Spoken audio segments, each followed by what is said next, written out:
Bismillahirrahmanirrahim. Assalamualaikum warahmatullahi wabarakatuh.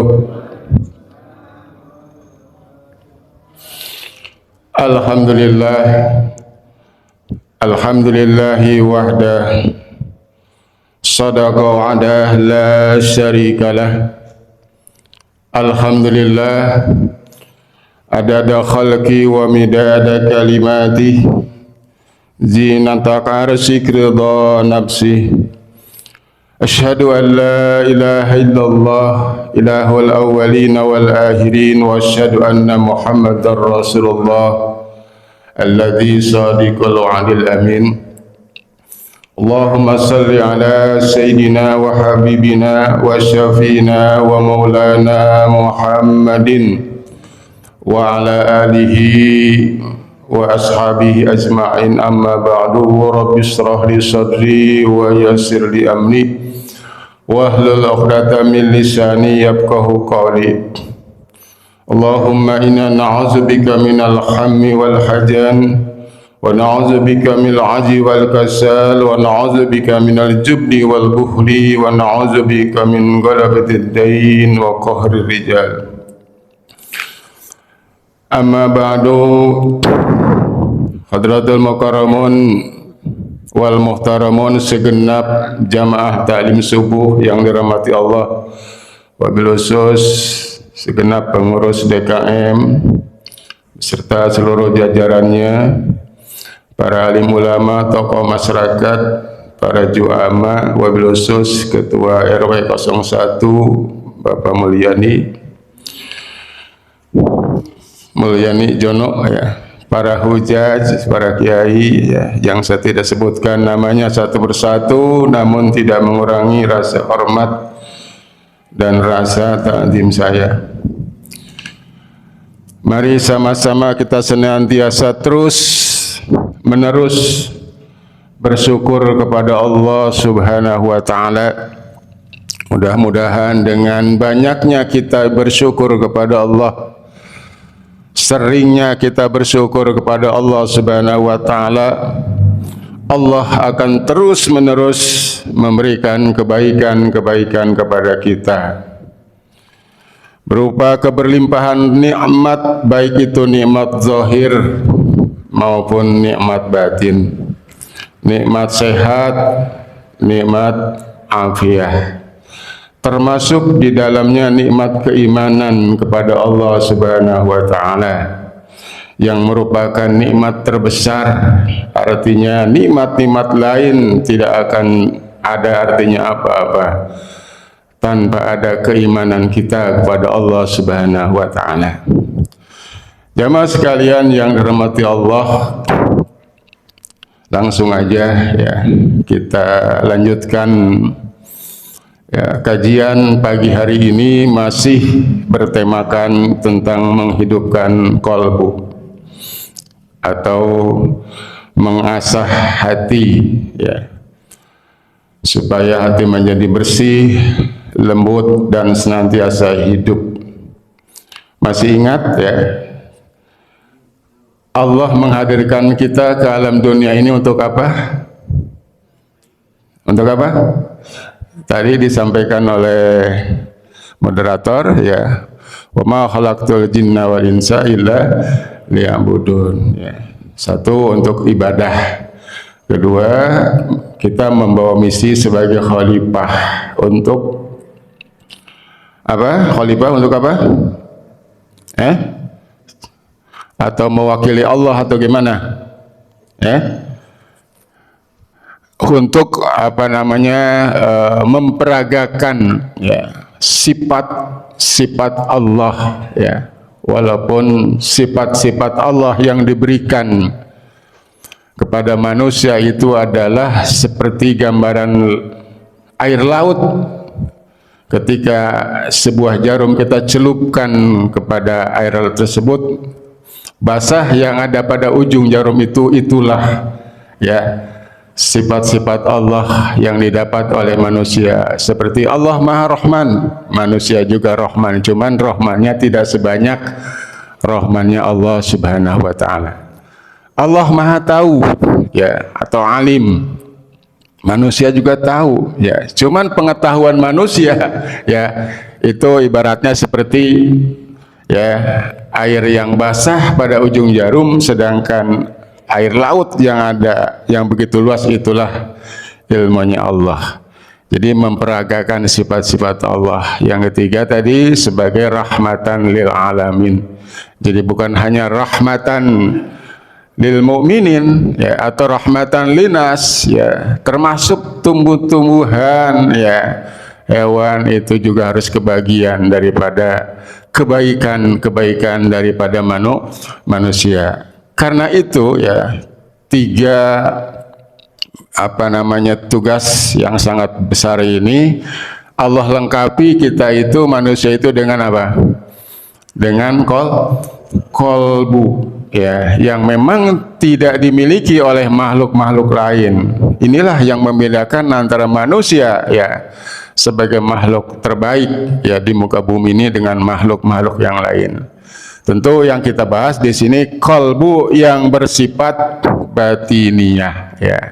Karena ada kolbu jasadiyah, ya, berupa jantung, ya, itu juga tidak kalah pentingnya. Sebagaimana digambarkan oleh Rasul dalam sebuah hadisnya, ala bil jasad mudghah, ya. Ingat, dalam jasad itu ada segumpal daging, idza shalahat shalatil jasadi kulluh wa idza fasadat fasadatil jasadi kulluh. Apabila segumpal daging itu bagus, berfungsi, maka seluruh tubuh insya Allah sehat, ya.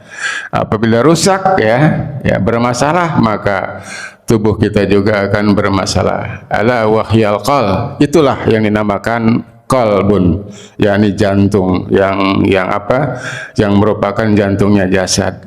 Tapi ada lagi yang lebih hebat, ya, yaitu hati yang bersifat batin, yaitu qalbu. Kata Nabi, apabila, ya, seseorang muslim, ya, melakukan dosa atau maksiat, maka ada setitik, ya, noda pada daging tersebut, ya. 2 kali berbuat dosa tambah titiknya, ya, terus menerus, nah, sehingga jantung itu menjadi hati itu menjadi hitam.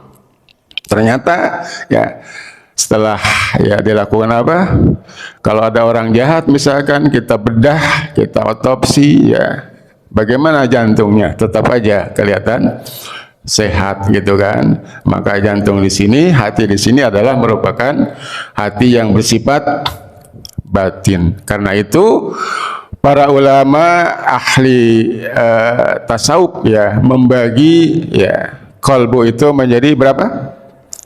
3, ya. Qalbun mayyit, ya, hati yang sudah mati, ya. Kemudian qalbun marid, ya, hati yang sakit.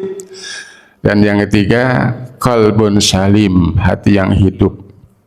Nah, Allahumma ba'id, ya, jangan sampai kita memiliki qalbun mayyit, ya. Qalbun marid juga, ya, mudah-mudahan kita jauhkan. Nah, yang kita inginkan adalah, ya, qalbun salim, hati yang hidup, ya. Nah, oleh sebab itu perlu kita ketahui ciri-cirinya, ya. Qalbun mayit itu cirinya seperti apa, qalbun marid itu cirinya seperti apa. Ini gampang, ya. Untuk apa? Untuk bisa mendeteksi apakah kita terindikasi tidak dengan qalbun salim, gitu. Apakah kita terindikasi tidak dengan qalbun marid, apalagi qalbun mayit. Nah, itu, ya. Maka perlu, ya, kita ketahui ciri-cirinya, ya. Kan sesuatu yang baik, ya, itu perlu kita ketahui ciri-cirinya, ya. Untuk apa, ya?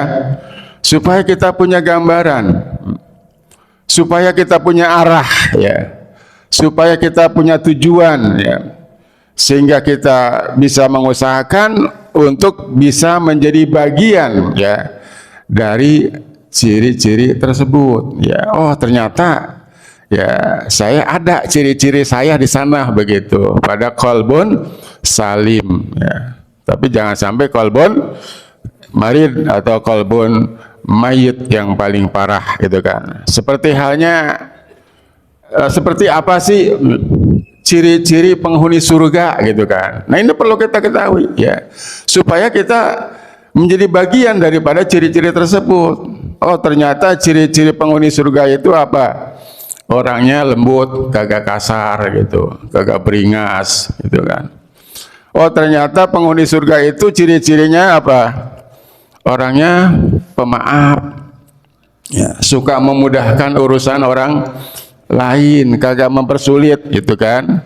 Pokoknya ngegampangin urusan orang lain gitu kan ya. Jadi ya seperti itu ya. Oh, ternyata penghuni surga itu adalah orangnya peduli terhadap sesama gitu. Nah, kalau kita sudah tahu ciri-cirinya ya, maka kita berusaha untuk bisa menjadi bagian daripada ciri-ciri tersebut. Kita lanjut ya, ini juga masih mengulang ya.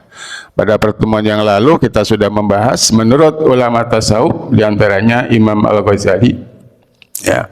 Jadi ada tanda-tanda ya, ada ciri-ciri ya, qalbun hayyun atau qalbun salim ya.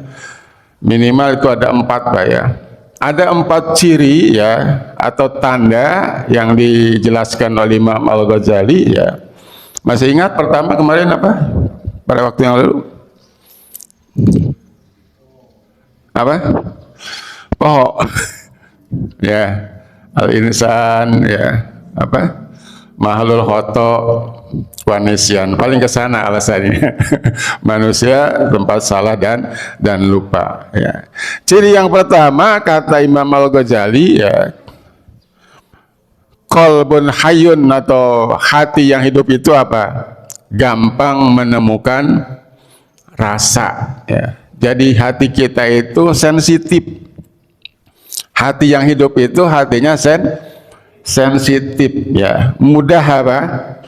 Mudah mengeluarkan air mata. Air matanya mudah menetes, tapi bukan karena cengeng. Bukan karena berontak tidak menerima takdir dari Allah yang ia tidak kehendaki, bukan. Ya. Tapi meneteskan air mata di sini adalah meneteskan ridho dengan ketentuan Allah. Ya. Meneteskan air mata ketika berdoa, meneteskan air mata ketika sujud. Ya. Itu bukan suatu kelemahan. Itu menunjukkan ya ciri-ciri hati yang hidup, ya, hati yang apa? Hati yang salim gitu kan. Ya.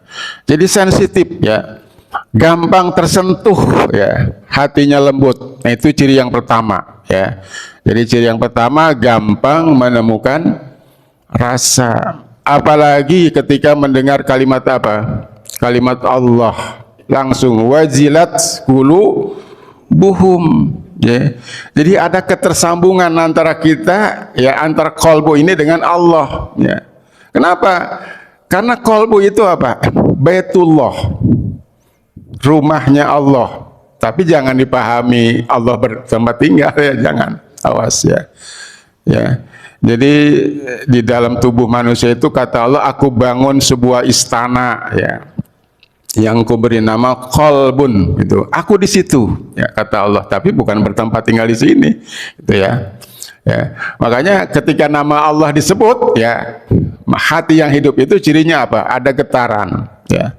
Getarannya bukan berarti bergetar kayak gerakan begini, bukan. Jadi ada ketersambungan ya. Ya, sama seperti gini Pak ya. Ya mungkin Bapak Ibu ya pernah merasakan muda ya. Ya, pernah nggak merasakan muda? Iya. Ketika sang kekasih disebut sama orang itu kan. Ya, ketika kita sedang ngantuk juga langsung apa? Langsung berapa? Sumringah gitu kan ya. Ada getaran gitu kan, ada kontak begitu. Wajilat qulubuhum, itu tandanya hati yang hidup gitu kan. Dibacakan ayat-ayat Al-Qur'an ya, mendengar apa nasihat-nasihat ulama, itu nyambung ya. Itu cirinya gitu kan, bergetar. Terus dari segi apa, sesuatu yang dia lihat ya, ketika melihat pemandangan yang indah ya, melihat bagaimana pemandangan di pegunungan ya, pantai, mereka langsung takjub. Takjubnya bukan kepada pemandangannya, takjubnya bukan kepada pantai, tetapi takjub kepada sang pencipta pantai, sang pencipta gunung, ya. Sehingga ya dia mengatakan Rabbana ma khalaqta batila, ya, duhai Allah, alangkah indahnya ya ciptaanmu, ya, tidak ada yang sia-sia dari ciptaanmu itu, ya, kelihatannya indah, ya. Jadi langsung ya teringat, ya, langsung terhubung dengan sang penciptanya, bukan kepada apa, kepada alamnya, begitu. Makanya kan dianjurkan ya kita bertadabur, ya, sekali-sekali kita kemana Pak? Keluar, gitu kan. Bukan cari angin, ya. Kalau cari angin cari masalah, gitu kan. Supaya apa? Supaya mendekatkan diri kita kepada pencipta kita, ya. Melatih, ya. Melatih kalbu kita untuk senantiasa terhubung dengan Allah Subhanahu wa ta'ala. Duhai Allah, betapa indahnya ciptaanmu, ya. Lihat ketika kita melihat apa tuh? Sunset, itu kan, matahari terbenam. Nah, itu terlihat apa warna-warna yang begitu indah, gitu kan. Itu langsung terhubung dengan apa? Dengan Allah Subhanahu wa ta'ala. Nah, kira-kira tanda-tanda ini ada nggak pada kita, Pak? Ya, insya Allah. Kalau ada, berarti kita bersyukur kepada Allah, pertahankan. Ya, kalau kagak ada, hati-hati, jangan dibiarkan. Ya, langsung kita apa? Langsung ambil tindakan, ya. Apa tindakan kita? Berusaha, ya. Berarti hati kita ini kotor, ya. Kalau masih kotor mending, itu kan. Kalau kelamaan kotor, ya, dibiarkan saja nambah kekotoran itu. Akhirnya apa? Sakit hati itu. Ya, kalau udah sakit kan dua ketentuannya, mati sama hidup, itu kan. Kalau mati ini repot itu, kalau hati sudah mati. Maka ambil langkah. Maka perhatikanlah, ya, kata ulama apa, ya, bersihkan hati dengan jalan apa? Dengan jalan zikir kepada Allah Subhanahu wa ta'ala. Likulli syai'in siqalatun, kata ulama. Setiap segala sesuatu pasti ada alat pembersihnya. Ya. Wa siqalatul qalbi zikrullah. Ya. Alat pembersih hati itu adalah zikir kepada Allah Subhanahu wa ta'ala. Tahu zikir, Pak? Apa zikir? Mengingat Allah itu secara bahasa. Pokoknya semua ucapan, ya, yang mendekatkan diri kita kepada Allah itu namanya zikir. Ya, baca sholawat zikir bukan? Zikir. Baca Quran zikir. Baca istighfar zikir, ya, subhanallah, baca tasbih, baca hauqalah, la haula wala quwata illa billah, itu semuanya kalimat-kalimat zikir. Tapi ada, ya, kalimat-kalimat zikir yang paling dahsyat, yang paling agung apa?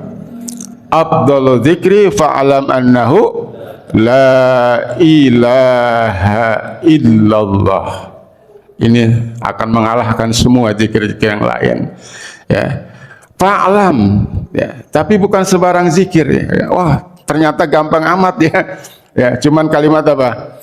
La ilaha illallah. Ya, jangan dianggap gampang. Di situ ada kalimat apa? Fa'lam, ya. Afdhalul dzikri fa'lam. Apa artinya fa'lam? Ketahuilah. Kalau mengetahui sesuatu dengan apa, Pak? Dengan ilmu. Nah, berarti la ilaha illallahnya harus dengan apa? Ilmu, ya. Jadi bukan hanya sekedar diucapkan. Artinya zikir la ilaha illallah itu pertama, ya, harus benar secara syariat, gitu. Jadi ngucapin kalimatnya apa? Harus benar, gitu. Jangan sampai salah, gitu, ya. Maka pelajari ilmu tajwidnya. Jangan sembarangan, apa? Jangan asal, gitu. La ilaha illallah, la-nya panjang, ilaha illallah. Jangan la ilaha illallah, la ilaha illallah, ya. Ya, jangan terburu-buru, ya. Jadi ngucapinnya harus benar, ya. Terus yang kedua, isinya, isi la ilaha illallah kita harus tahu, ya. Apa sih isinya, gitu kan. Maka pelajari tauhidnya, gitu kan, ya. Terus makainya, itu cara pakai la ilaha illallah, ya. Cara mengamalkannya seperti apa, ya. Itu juga pelajari, ya. Nah, itu sehingga ketika kita berzikir dengan la ilaha illallah, ngucapinnya benar, ya, tahu isinya gitu, isi la ilaha illallah seperti apa gitu kan. Kemudian cara pakai la ilaha illallah juga, ya, cara mengamalkannya seperti apa, ya. Nah, itu baru afdol, ya. Afdol dzikri fa'lam annahu la ilaha illallah. Ya, tiap hari berapa, Pak? Ada yang sampai 1000? Ada gitu. Ya, subuh 200, zuhur 200, asar 200, maghrib 200, ya, isya 200 jadi 1000, ya, itu pokoknya, belum ditambah yang lain. Insya Allah hati itu akan lembut. Makanya kan ada yang yang zikir itu suka begini. Pertama dari bawah diangkat la ilaha illallah. Jadi dijatuhkan di sini di kolbu sebelah kiri, ya. Jadi dari susu, 2 jari di bawah susu itu. Untuk apa? Supaya hati yang tadinya keras, ya, kita kalau kita palu di palu tuh illallah. Kalau kelamaan kan jadi lembut gitu kan, ya. Kalau yang keras kayak batu tuh hati, kalau kelamaan zikir seperti itu, ya, itu akan lembut, ya. Makanya jangan suka nyalahin orang-orang goleng-goleng kepala gitu, seperti apakah ada ajaran Nabi dan sebagainya, seperti itu suka nyalakan. Jadi ada maksudnya. Tapi kalau yang yang kelewatan itu udah termasuk apa? Termasuk lago itu, ya, sampai lari-lari, ya. Intinya, ya, itu semua dalam rangka membersihkan hati, ya. Likulli syai'in siqalah wa siqalatul qalbi zikrullah, ya. Karena harus disertai dengan ilmu, ya, maka Imam Al-Ghazali membagi, ya, orang yang zikir itu kepada 4 makom. Kita adanya di makom apa nih? Apa itu makom, Mbak? Level, ya, atau kelas gitu. Jadi ada 4 kelas nih, ya.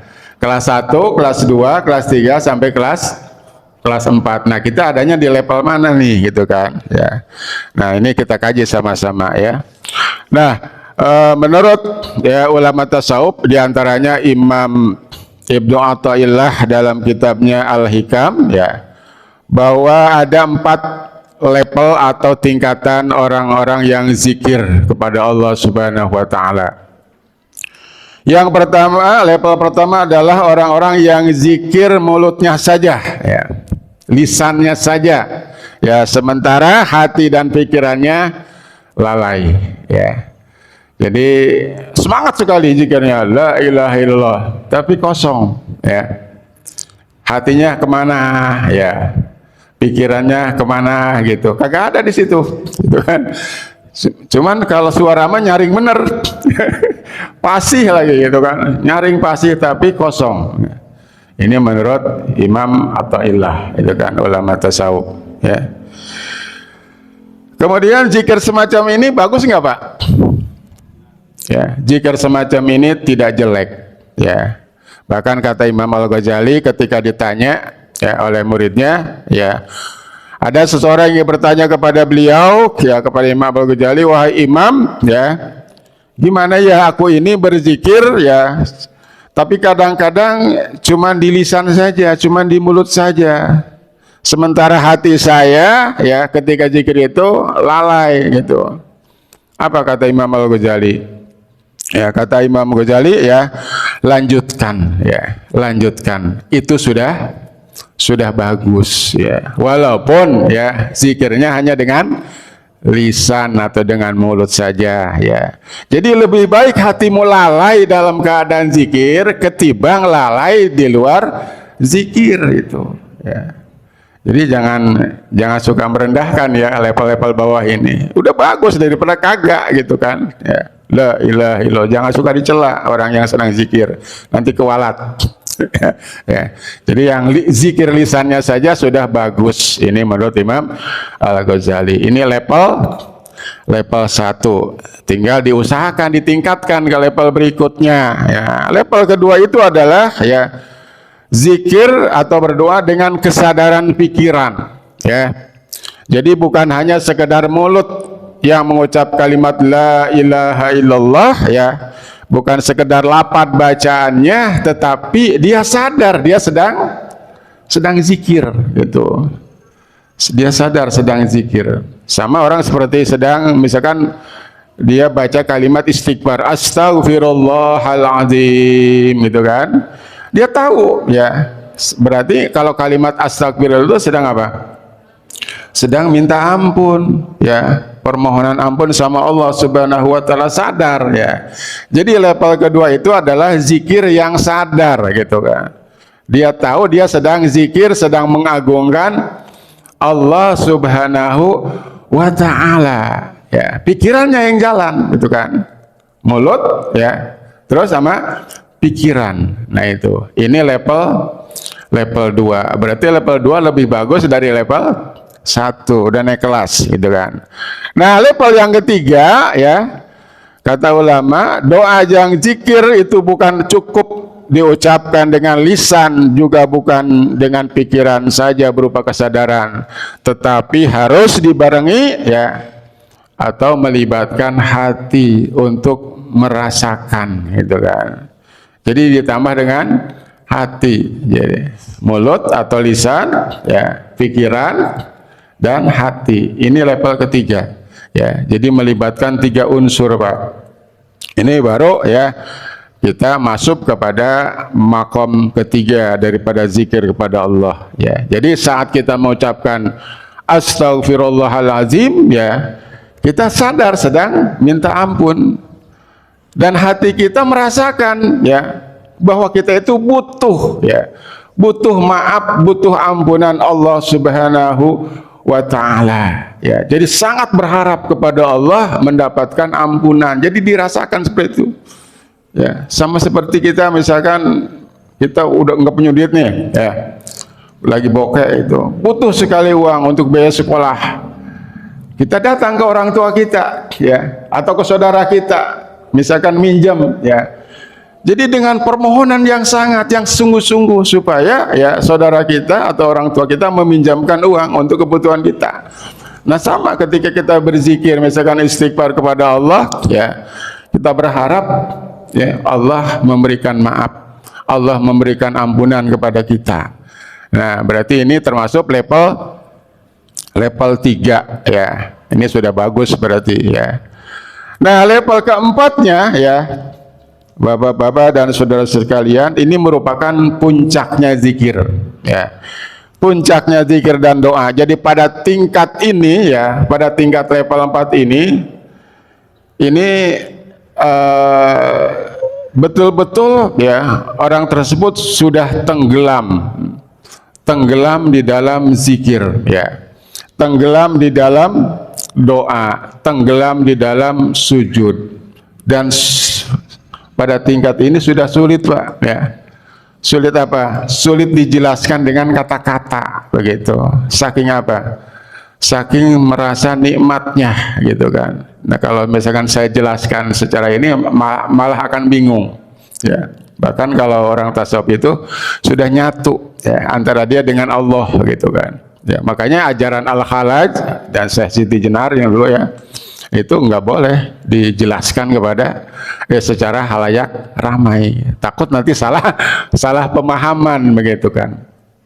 Kan Al-Khalaj itu ya seorang sufi dari Timur Tengah ya, meninggalnya dibunuh kan oleh khalifah ya. Ketika dibunuh itu darahnya yang memancar membentuk kalimat la ilaha illallah, karena dia mengatakan ana al-haq, saya adalah Allah gitu kan, zikirnya gitu kan. Itu sudah puncaknya itu ya.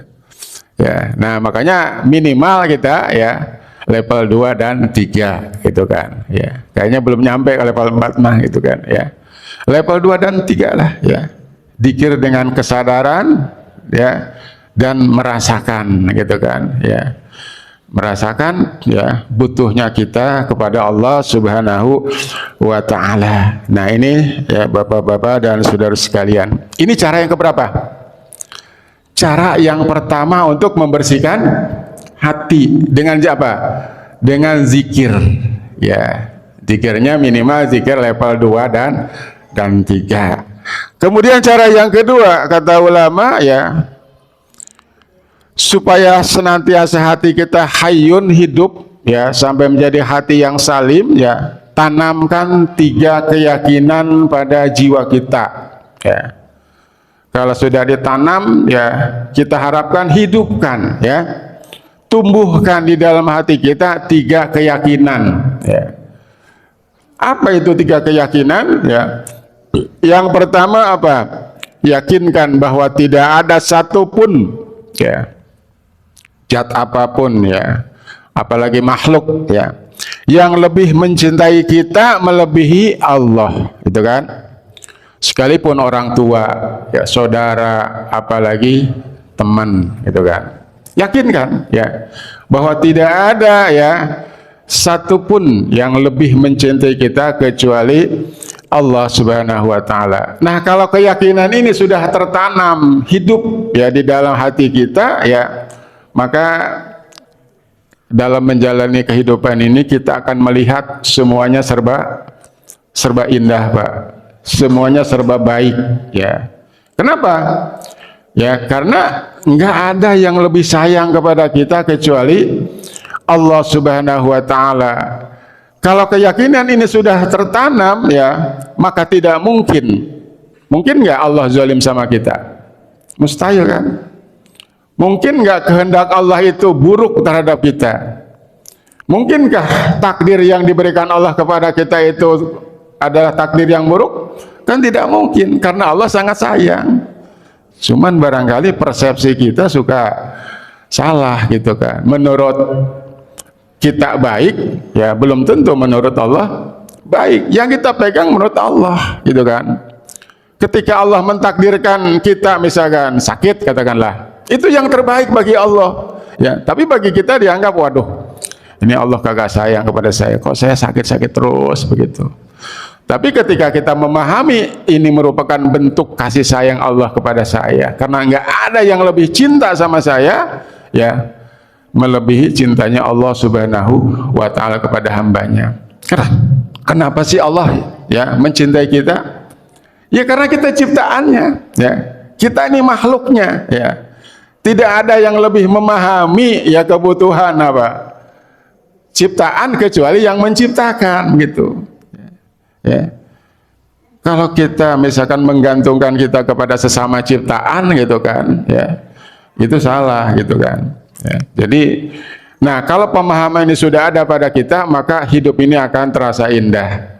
Apapun yang diberikan oleh Allah kepada kita, apakah itu takdir menurut kita baik atau buruk, tetap menurut Allah itu adalah yang terbaik karena bentuk kasih sayang Allah kepada kita. Nah ini Pak ya, satu saja pemahaman ini kita tanamkan, maka akan terasa indah, akan terasa nikmat hidup ini gitu kan. Walaupun ya secara pandangan zohiriyah ya kelihatan susah gitu kan, tapi hatinya luar biasa, hatinya betul-betul kaya gitu kan. Karena apa? Karena dia ridho ya, Allah itu adalah satu-satunya zat yang paling mencintainya. Itu yang pertama ya. Yang kedua, tanamkan di dalam hati kita bahwa tidak ada yang lebih tahu ya segala kondisi kita ya, misalnya kesedihan kita ya, kegelisahan kita, kecemasan kita, ketakutan kita, illallah, kecuali Allah gitu kan ya. Ini kadang-kadang kan kita kalau ada masalah gitu kan, ada apa? Ada kendala dalam kehidupan kita, ada problem gitu kan, ya. Pengennya apa, Pak? Ya, pengennya apa? Ya, pengennya semua orang tahu gitu kan. Kiri kanan kita harus tahu, ya. Teman kita tahu gitu kan. Cerita ya sama orang gitu kan, curhat gitu kan. Lupa kita, ya. Lupa kepada apa? Ya. Kita nggak sadar bahwa sebaik-baiknya tempat curhat adalah Allah Subhanahu wa taala, karena dia yang paling tahu ya. Mungkin teman kita tahu setelah kita bercerita ya, setelah kita bercurhat misalkan.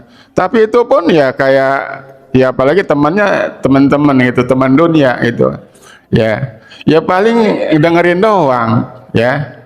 Udah gitu, udah lewat itu, nggak ada solusinya gitu kan. Ya maka sebaik-baiknya tempat curhat ketika kita punya masalah, ya itu adalah Allah Subhanahu wa taala. Karena nggak ada yang lebih tahu dari Dia kecuali Allah.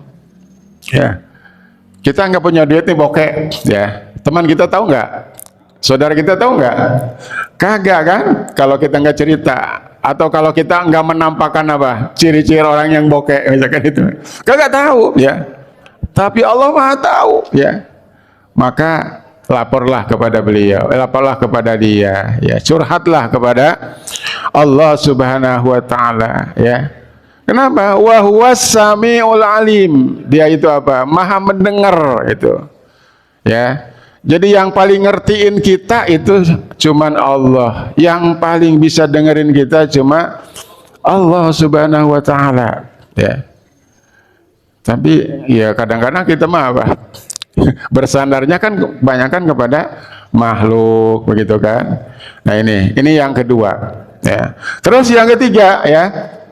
Yang ketiga, ya, tanamkan yang ketiga satu keyakinan bahwa tak satu pun yang mampu melepaskan, ya, segala persoalan kita, kesusahan kita, illallah, kecuali Allah, ya.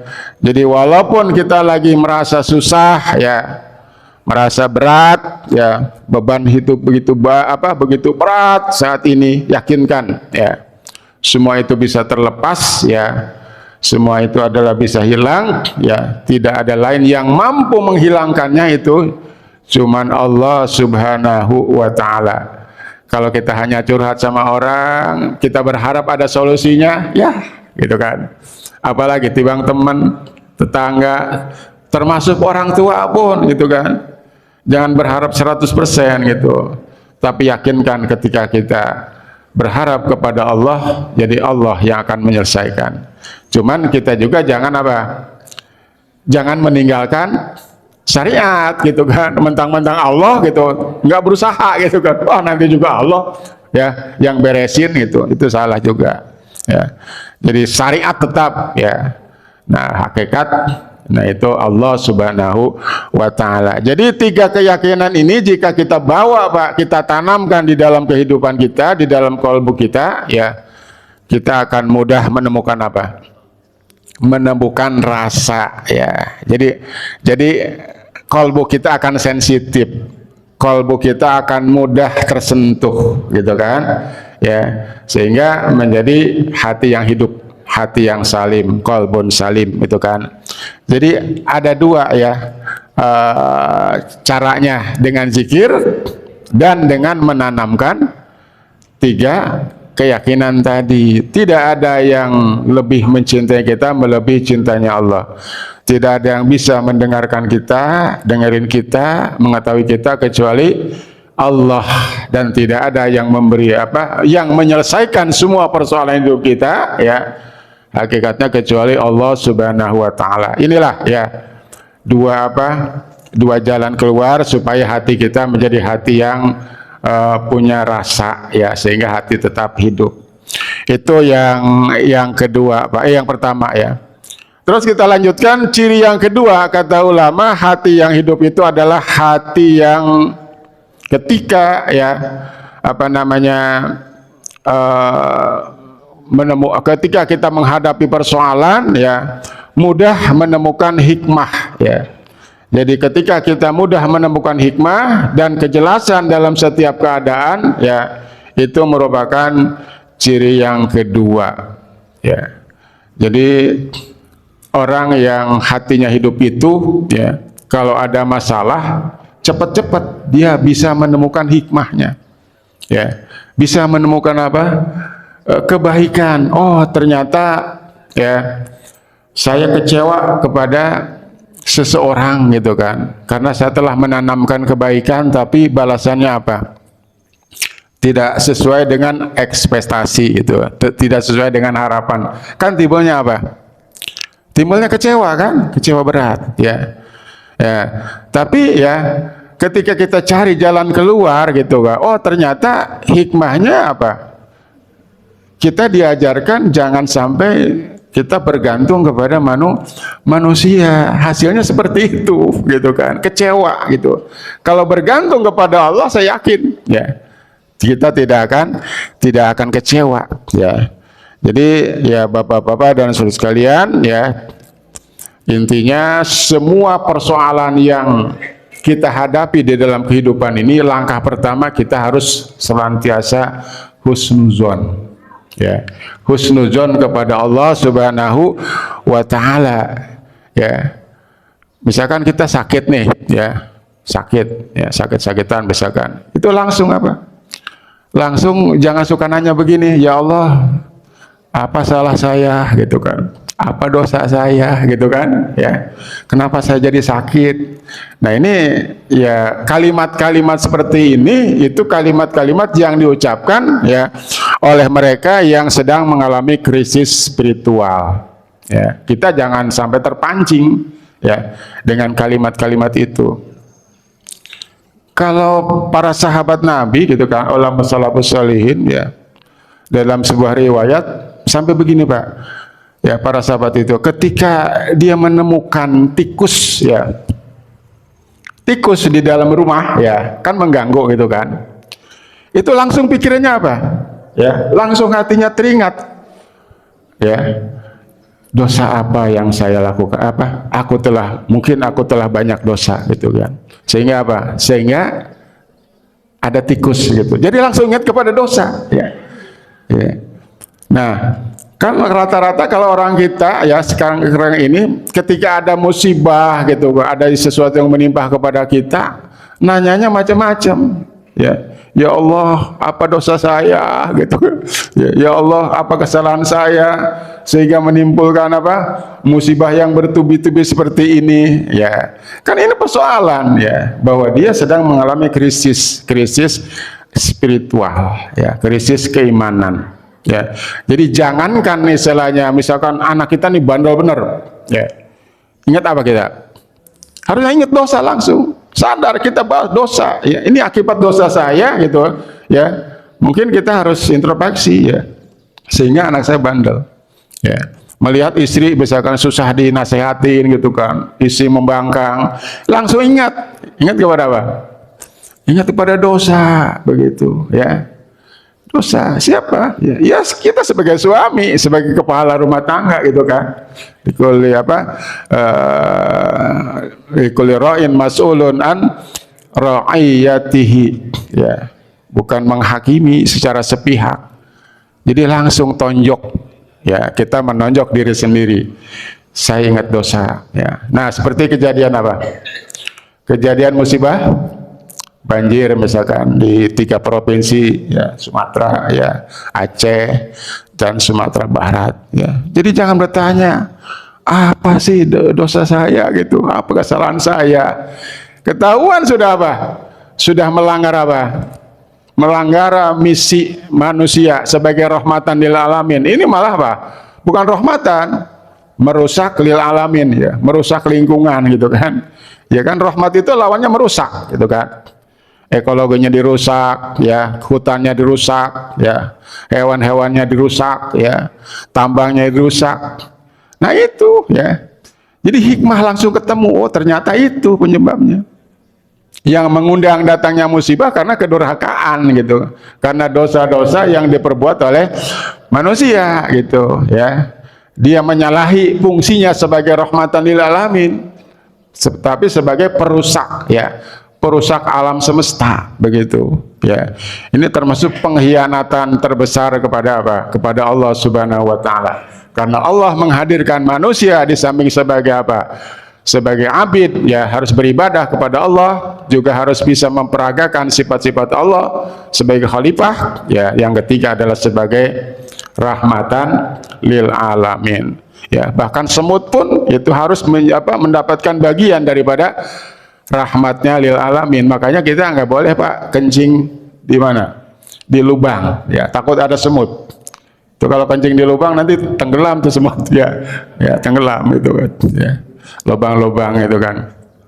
Nah, itu yang keberapa Pak? Yang kedua ya. Ingat ya, yang harus kita ingat Bapak Ibu sekalian, jadi setiap takdir ya, setiap ketentuan Allah ya, setiap takdir yang Allah tetapkan kepada kita, kepada manusia, pasti tidak akan pernah lepas dari sifat-sifat Allah yang maha adil, sifat-sifat Allah yang maha baik, yang maha benar, yang maha bijaksana gitu kan. Jadi takdir yang diberikan kepada kita ya, itu tidak lepas dari sifat-sifat tadi. Artinya apa? Artinya ketika Allah mentakdirkan, nggak mungkin takdirnya salah gitu. Nggak mungkin takdirnya tidak baik, pasti baik ujungnya. Ya, makanya ketika kita mendapatkan sesuatu, buru-buru ambil hikmahnya, jangan dilepas. Nanti kalau dilepas apa? Cari-cari kesalahan kan? Ya, seolah-olah menutupi kesalahan dirinya. Salah apa aku ya Allah, gitu kan? Kenapa begini? Kenapa begini? Langsung kita harus temukan. Ya, apa namanya hikmahnya? Ini ya, ini namanya apa? Ciri kolbu yang kedua. Jadi mudah menemukan apa? Mudah menemukan hikmah ya. Nah, Bapak-bapak dan saudara sekalian, ya sesuai dengan komitmen tadi ya, jam 6 kita sudah harus selesai ya. Nah ini rupanya tidak bisa kita lanjutkan ya, 3 lagi nih ya, 2 lagi ya. Ciri yang apa? Ciri-ciri kolbu yang hidup itu 2 lagi belum kita langsungkan. Sehubungan waktu ya 10 menit untuk tanya jawab ya, barangkali Bapak dan saudara sekalian ada yang kurang paham, kurang jelas, atau hal-hal yang barangkali bisa tanyakan, silahkan. Berkaitan dengan tema yang kita kaji pada pagi hari ini, rahasia menghidupkan kolbu. Demikian saya serahkan sementara kepada moderator. Alhamdulillah pada pagi hari ini kita mendapatkan ilmu baru lagi dari runtutan tentang kolbu salim, kolbu yang pernah kita kaji pada minggu yang lalu. Dan pagi hari kita mendapatkan menjadi kolbu rasa, sehingga kolbunya menjadi kolbu yang salim ya. Itu ada level 4, level orang yang berzikir, zikir tetapi kosong, zikir kesadaran pikiran, zikir bareng hati yang merasakan, dan zikir tenggelam dengan doa yang punya kenikmatan dalam jiwa. Itu zikir yang level paling tinggi, yaitu level 4. Dan yang paling keyakinan dalam jiwa kita ada itu yang keyakinan cinta lebih kepada Allah Subhanahu wa Ta'ala, tanamkan hanya Allah, yaitu tentang tahu persoalan kita. Jadi curhatnya kalau untuk menjadi pemujali, curhatnya bukan kepada orang lain, namun kepada Allah Subhanahu wa Ta'ala. Dan yang kedua itu ketika ada kejadian, kita ambil hikmah dosa-dosa apa yang pernah kita lakukan sehingga keluarga kita menjadi seperti ini. Kita kembalikan kepada kita, bukan menyalahkan orang lain atau bukan menyalahkan keluarga kita. Itu udah level-level yang tinggi. Nanti akhirnya menjadi orang-orang yang tasawuf itu kelas tinggi lah nanti kalau udah sampai sana. Barangkali Bapak Ibu dan Bapak Ibu hadirin yang mau ada pertanyaan, silakan. Ditunggu, waktunya memang ada 10 menit karena setelah ini ada pembagian gerakan 14. Silakan Bapak Ibu. Ya, mangga silakan Pak Haji, Pak Mamun, cukup.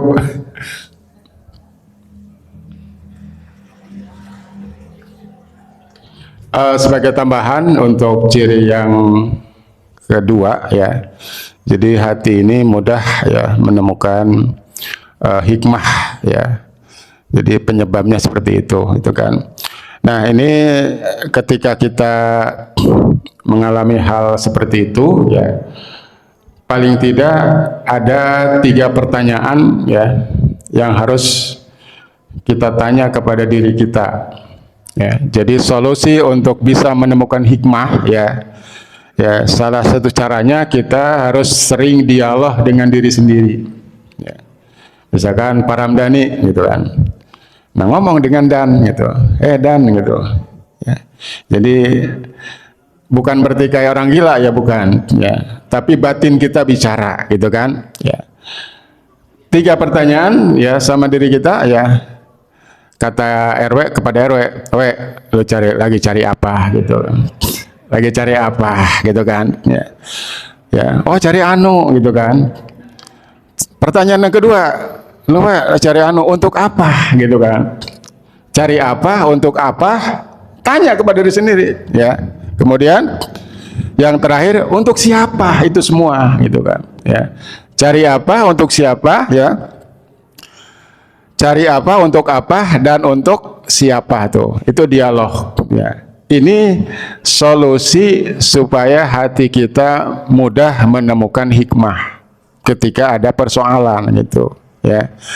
Jadi ketika kita kecewa gitu kan, ya sama seseorang, kita tanya gitu kan, cari apa, ya, sedang cari apa kamu? Ya, apa mau cari muka, cari perhatian orang lain gitu kan? Jelas kalau cari perhatian orang lain, ya, menggantungkan kebahagiaan di mulut orang lain, ya, mencari validasi orang lain, ya, nggak akan ketemu kebahagiaan itu.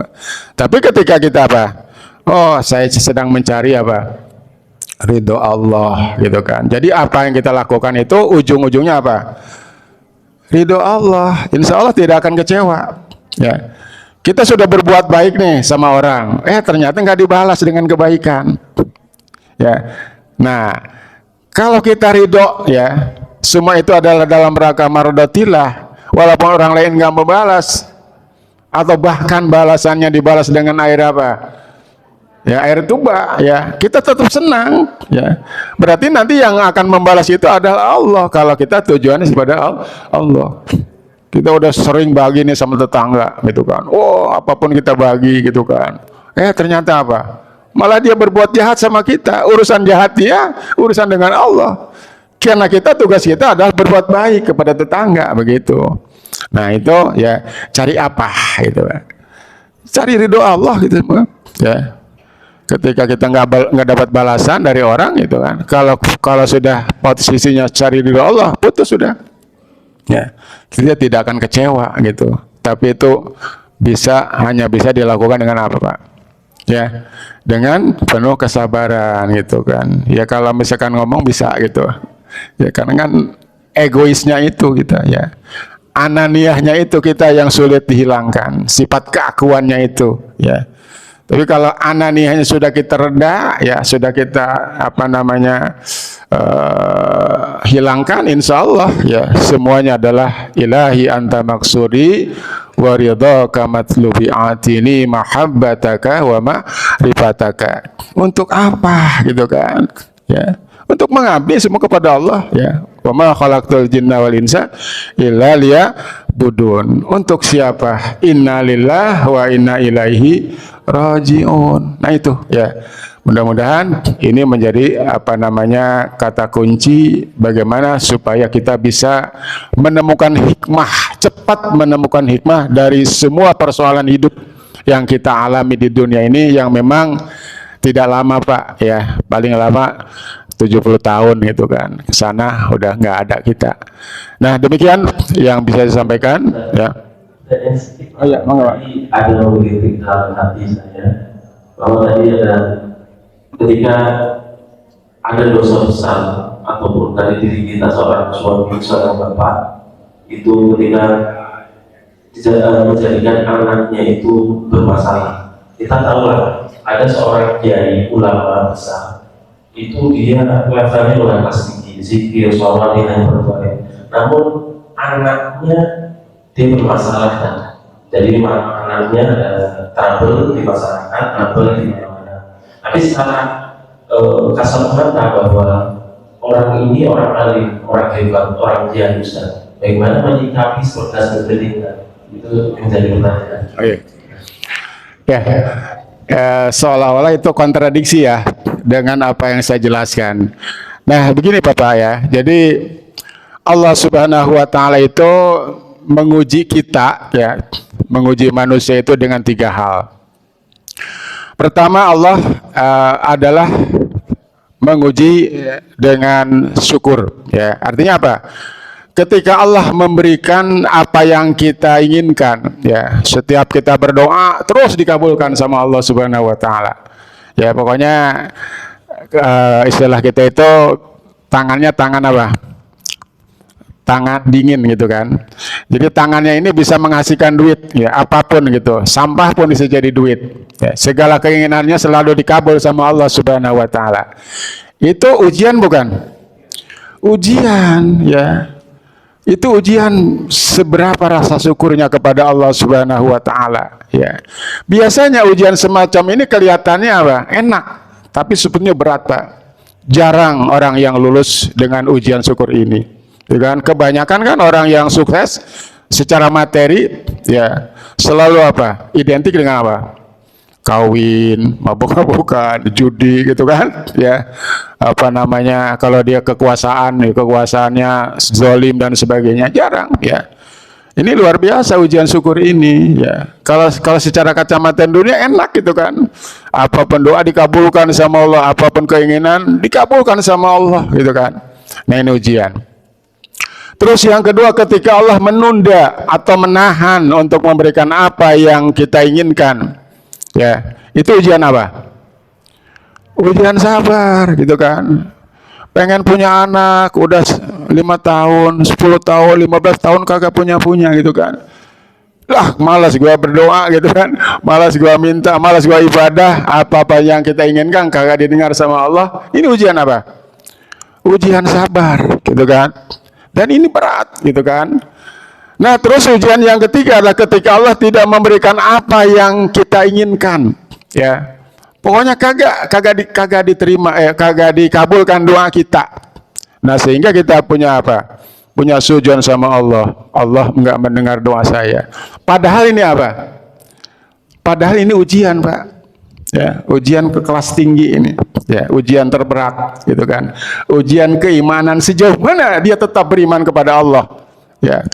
Doanya tidak dikabulkan, ya, bukan ditunda lagi, tidak dikabulkan, gitu kan. Tadi seperti kiai, gitu kan, seorang ulama misalkan yang istiqomah, ya, sholatnya dijaga, hubungan baiknya dijaga, tapi tetap saja anaknya misalkan apa bermasalah, gitu kan. Anaknya durhaka gitu kan. Nah ini menjaga apa? Ujiannya berarti berlapis itu. Ujian kesyukuran dan ujian keimanan begitu. Ya seperti itu ya yang disampaikan oleh Pak Ipung tadi.